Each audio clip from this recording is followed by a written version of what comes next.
Всем привет! Недавно мне в голову пришла очень интересная идея, и я сразу ее реализовал. Я сделал нож из оргстекла так, чтобы он напоминал на ледышку. За основу взял тот же Фэнг. Пока его популярность не упала, надо сделать таких побольше. Процесс изготовления я не снимал, потому что изначально не знал, получится ли он у меня вообще. Сделал его из 2 слоев, склеивал их между собой суперклеем, но перед этим по бокам проходился малой зернистой наждачной бумагой. И, кстати, трещины на клинке получились случайно, но с ними даже лучше.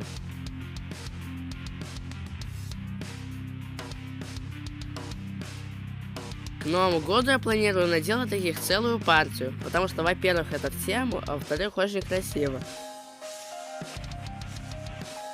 Если вам понравилось это видео и вы хотите меня поддержать, всего лишь прожмите лайк и будьте подписаны с колокольчиком. И если есть что написать, пишите в комментарии. С вас ничего не убудет, а я буду рад, что мои труды не напрасны. А уже сейчас я продолжаю работу над следующим макетом. Мне надо успеть в срок, поэтому промежуточных небольших видео будет поменьше. В следующем видео я наконец доделаю партию фэнгов.